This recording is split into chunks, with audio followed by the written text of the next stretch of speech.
السلام عليكم ورحمة الله وبركاته. الحمد لله رب العالمين والصلاة والسلام على أشرف المرسلين وعلى آله وصحبه أجمعين أما بعد وما توفيق إلا بالله عليه توكلت وإليه أنيب. اللهم رب اشرح لي صدري ويسر لي أمري واحلل عقدة من لساني يفقهوا قولي. الصلاة والسلام عليك يا سيدي يا رسول الله خذ بيدي قلة حيلتي أدركني يا رسول الله يا حبيب الله. ബഹുമാനമുള്ള സുഹൃത്തുക്കളെ, പ്രിയപ്പെട്ട പ്രേക്ഷകരെ, സഹോദരങ്ങളെ, അള്ളാഹു നമ്മളെ അനുഗ്രഹിക്കട്ടെ, അള്ളാഹു സ്വീകരിക്കട്ടെ. ഇന്ന് പ്രിയപ്പെട്ട പ്രേക്ഷകരുമായി പങ്കുവെക്കുന്ന വിഷയം തയമ്മുമിൻ്റെ ഒരു രൂപമാണ് ഇന്ന് പറയാൻ പോകുന്നത്. തയമ്മും എന്നാൽ എന്താണ്? നമുക്ക് നിസ്കരിക്കാൻ നമുക്ക് ഉളു വേണം. അതുപോലെ വലിയ ശുദ്ധി ഉണ്ടായാൽ കുളിക്കണം, അപ്പോൾ വെള്ളം വേണം. എന്നാൽ ഉളുവിനും കുളിക്കും വെള്ളം ലഭിക്കാതെ വരികയോ അല്ലെങ്കിൽ വെള്ളം ഉപയോഗിക്കാൻ പറ്റാത്ത ഒരു രീതിയിലേക്ക് മുറി പോലത്തത് നമുക്കുണ്ടാവുകയോ ചെയ്യുമ്പോൾ നമുക്ക് എന്ത് ചെയ്താൽ മതി? നമുക്ക് കുളിക്കുന്നതിന് പകരം തയമ്മം ചെയ്താൽ മതി, ഉളുവിന് പകരം തയമ്മം ചെയ്താൽ മതി. ഇതിനെ പറ്റിയാണ് ഇന്നത്തെ നമ്മുടെ ചർച്ച. നിങ്ങളൊക്കെ ഇത് മുഴുവനായിട്ട് കേൾക്കുകയും നിങ്ങളൊക്കെ ഷെയർ ചെയ്യുകയും ചെയ്യണം. നിങ്ങളൊക്കെ വീഡിയോ നമ്മൾ അപ്ലോഡ് ചെയ്യുന്ന വീഡിയോകളൊക്കെ നല്ലോണം ശ്രദ്ധിക്കുന്നവരാണ്. അതുകൊണ്ട് നിങ്ങളതൊക്കെ ഇതും നിങ്ങൾ അതുപോലെ ശ്രദ്ധിക്കുകയും കേൾക്കുകയും നിങ്ങൾ സംശയങ്ങളൊക്കെ നിങ്ങൾ കമൻറ്റ് ചെയ്യുകയും ചെയ്യണം. ഇൻഷാ അല്ലാഹ് നമുക്ക് മറ്റൊരു സമയത്ത് അതിനെക്കുറിച്ച് നമുക്ക് വിവരണം നൽകാമല്ലോ. നമ്മളൊക്കെ അറിവ് കുറഞ്ഞവരാണ്. നമ്മൾ അറിവ് വർദ്ധിപ്പിക്കാനോട് ഉള്ള ഒരു അവസരം കൂടിയാകുമല്ലോ. അള്ളാഹു നമ്മളെയൊക്കെ അനുഗ്രഹിക്കട്ടെ. നമ്മുടെ അറിവുകളൊക്കെ അള്ളാഹു വർധനവ് നൽകട്ടെ. അതായത് ഒരു യാത്രക്കാരൻ, അപ്പോൾ നമ്മൾ പറഞ്ഞു യാത്രക്കാരന്, അതുപോലെ ചെറിയ ശുദ്ധിക്കാരന്, വലിയ ശുദ്ധിക്കാരന്, രോഗിക്ക്, ഇങ്ങനെയുള്ള ആളുകൾക്കൊക്കെ എന്ത് ചെയ്യാം? തയമ്മും ചെയ്യാമെന്നാണ് ഖുർആൻ പറഞ്ഞത്. സൂറത്തുൽ മാഇദയുടെ 6-ാമത്തെ ആയത്തും സൂറത്തുൻ നിസാഇൻ്റെ 43-ാമത്തെ ആയത്തും ഓർമ്മ ശരിയാണെങ്കിൽ ഈ 2 ആയത്തുകളിലും സമാനമായിട്ട് ഒരേ രീതിയിലാണ് ആശയങ്ങൾ ഉള്ളത്. അതിൽ 2ലും അങ്ങനെ തന്നെയാണല്ലോ പറഞ്ഞിട്ടുള്ളത്. അങ്ങനെയാകുമ്പോൾ യാത്രക്കാരനും തയമ്മം ചെയ്യാം. യാത്രക്കാരന് വെള്ളം, ഇപ്പോൾ നമ്മൾ പണ്ട് കാലങ്ങളിലൊക്കെ മരുഭൂമിയിലൂടെയാണല്ലോ യാത്ര പോകുക. അപ്പോൾ വെള്ളം നമുക്ക് ഉള്ള സ്ഥലം അറിയില്ല, അല്ലെങ്കിൽ വെള്ളത്തിന് വേണ്ടി നമുക്ക് അന്വേഷിക്കാൻ സമയം ഉണ്ടാവില്ല.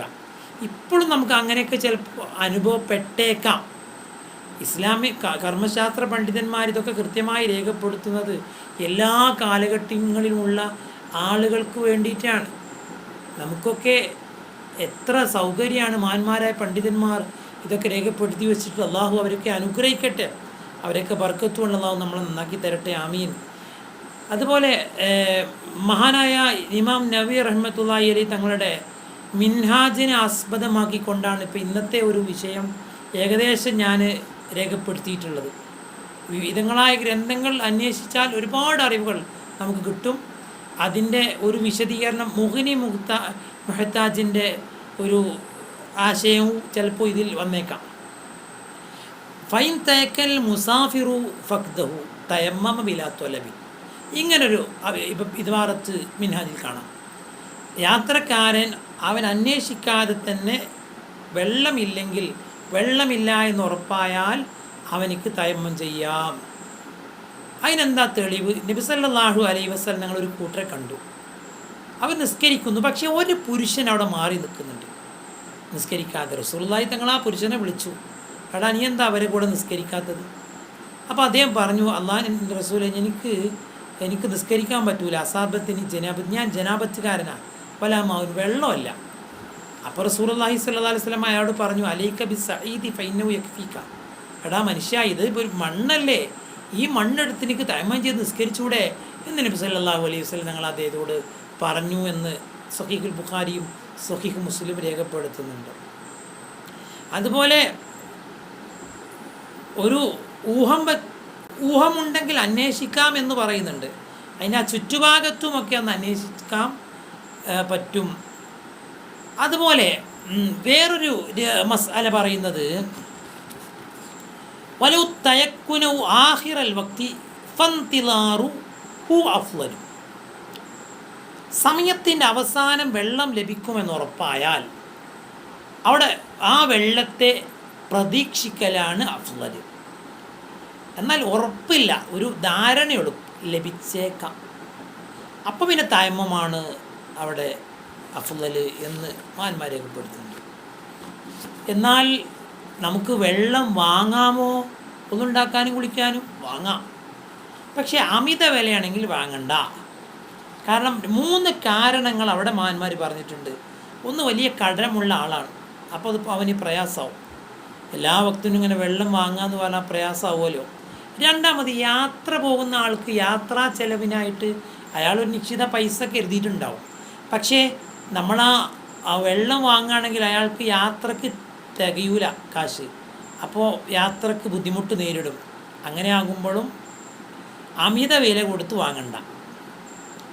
അതുപോലെ മുഹ്തറമായ വന്ദിക്കപ്പെടുന്ന ജീവികൾക്കുള്ള ചിലവിന് തടസ്സമാകുന്ന ഒരു രീതിയിലേക്ക് സാമ്പത്തികമായിട്ട് അധികം സാമ്പത്തികം ഉണ്ടെങ്കിലും വാങ്ങണ്ട. എന്നാൽ ഒരാൾക്ക് ഇവിടെ മുഹ്തറമായ ജീവി എന്ന് പറഞ്ഞാൽ അത് അവിടെ വിശദീകരിച്ചിട്ടുണ്ട് മുഗരി. ഐ സവാഉൻ അകാന ആദമിയൻ അവർ, ആദമി മനുഷ്യനാവട്ടെ അല്ലാത്തതാവട്ടെ, അവിടങ്ങളിലൊക്കെ ചിലർ ജീവികളും എന്താവാം, മുഹ്തറമാവാം. അങ്ങനെയും ഉണ്ടല്ലോ.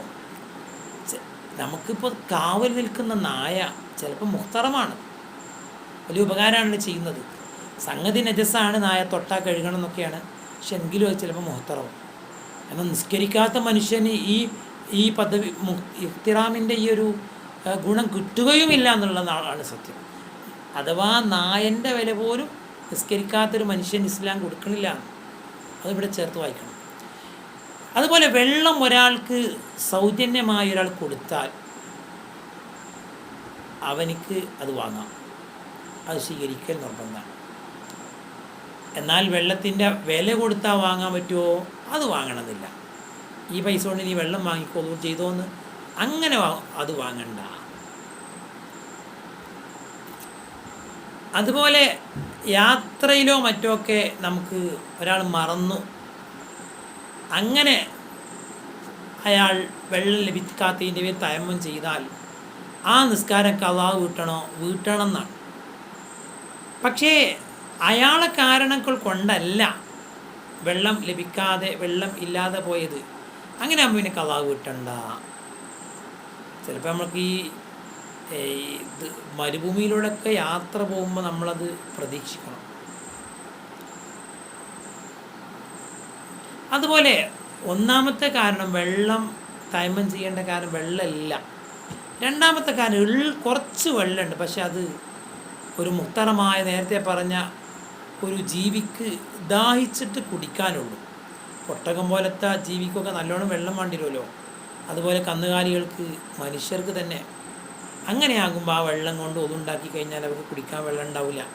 അപ്പോൾ ആ വെള്ളം കുടിക്കാൻ അവർക്ക് കൊടുത്തിട്ട് തയമ്മം ചെയ്യാം.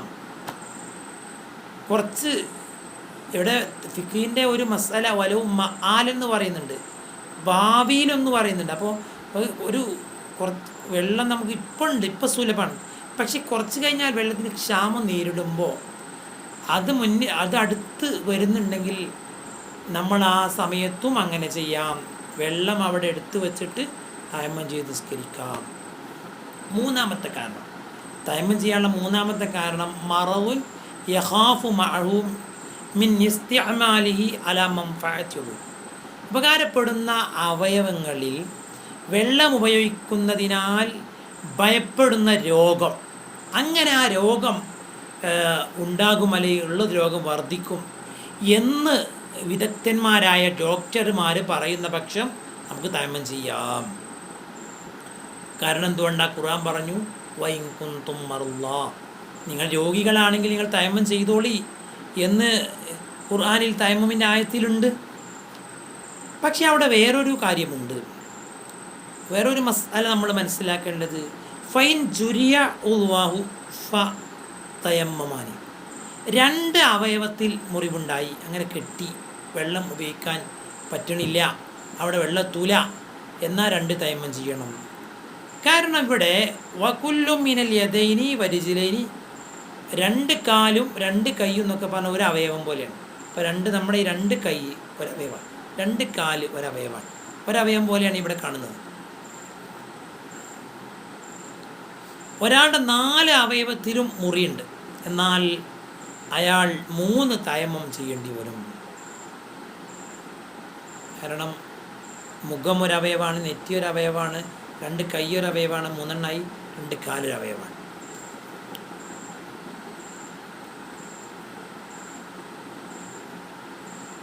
അപ്പോൾ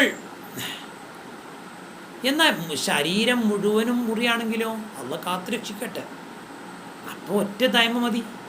കാരണം അവിടെ അതിന് കാരണം പറഞ്ഞത് സുക്കൂത്തി തർത്തീബി ബി സുക്കൂത്തിൽ ഗുസ്ലില. ഇപ്പോൾ കുളി മറ്റുള്ള കാര്യങ്ങൾക്കൊക്കെ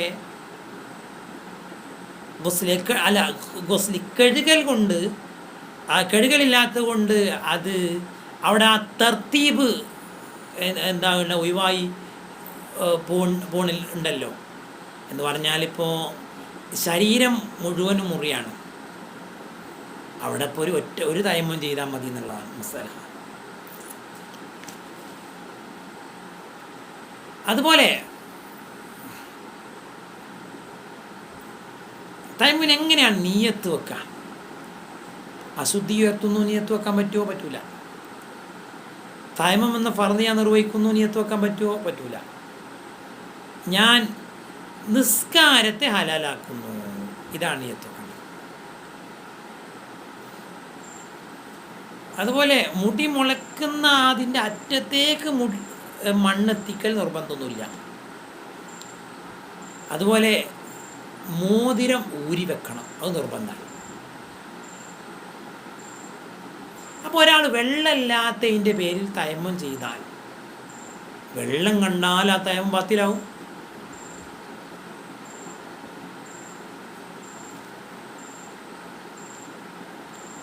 ഒരു തയമ്മം കൊണ്ട് ഒരു ഫർദ് നിസ്കരിക്കാവും. സുന്നത്ത് എത്രയാവും? ജനാസ നിസ്കാരവും ആ ഒരു ഫർദിനോടൊപ്പം നിർവഹിക്കാം എന്ന് മഹാന്മാരെയൊക്കെ കൊടുത്തിട്ടുണ്ട്. തണുപ്പിന് വേണ്ടിയിട്ട് ഒരാൾ തയമ്മം ചെയ്താൽ അപ്പോൾ അയാൾ അത് മടക്കി ആൾ നിസ്കരിക്കേണ്ടി വരും, ഖളാ കിട്ടേണ്ടി വരും. ഇവിടെ നമ്മൾ വെച്ച് കെട്ടിയതുണ്ടെങ്കിൽ, ഇപ്പം നമ്മുടെ കയ്യിൽ കെട്ടിയിട്ടുണ്ടെങ്കിൽ എന്തു വേണം? വെള്ളം അവിടെ എത്തൂല. അപ്പോൾ ആ കെട്ട് ഒളുവോടുകൂടെ അല്ല കെട്ടിയിട്ടുള്ളതെങ്കിൽ അദ്ദേഹം മടക്കി നിസ്കരിക്കേണ്ടി വരും. കാരണം ഈ മുറിവ് കെട്ടുന്ന സാഹചര്യത്തിൽ ഒതുമില്ലാതെയാണ് കെട്ടിയിട്ടുള്ളത്. അപ്പോൾ അയാൾ മടക്കി നിസ്കരിക്കണം. അപ്പോൾ പിന്നെ ഇപ്പോൾ എന്തിനാ നിസ്കരിക്കണം എന്നൊരു ചോദ്യം അവിടെ ഉണ്ടാവും. ആ ചോദ്യത്തിന് മറുപടി ഇങ്ങനെയാണ്: ആ സമയത്തെ പരിഗണിച്ചിട്ട് നിസ്കരിക്കുക. ആ ആൾക്ക് ഖളാ കിട്ടണതിന് മരണപ്പെട്ടാൽ നിസ്കാരം ഖളാവും ഉണ്ടാവില്ല, കാരണം അയാൾ നിർവഹിച്ചിട്ടുണ്ട്. എന്നാൽ ആൾക്ക് ആയുസ് ഉണ്ടെങ്കിൽ ഖളാ വീട്ടുകയും വേണം. ഇത്രയും കാര്യങ്ങളാണ് തയമ്മുമായിട്ട് ബന്ധപ്പെട്ട് ഓർമ്മയിൽ വന്നത്. ഇൻഷാ അല്ലാഹ് വല്ല സംശയങ്ങളുണ്ടെങ്കിൽ നിങ്ങൾക്ക് ചോദിക്കാം. അള്ളാഹു അനുഗ്രഹിക്കട്ടെ, അള്ളാഹു സ്വീകരിക്കട്ടെ. സല്ലല്ലാഹു അലൈഹി മുഹമ്മദ്, അല്ലാഹുമ്മ സ്വല്ലി അലാ മുഹമ്മദ് യാ റബ്ബി സ്വല്ലി അലൈഹി വസല്ലം. അസ്സലാമു അലൈക്കും വറഹ്മത്തുള്ളാഹി വബറകാതുഹു.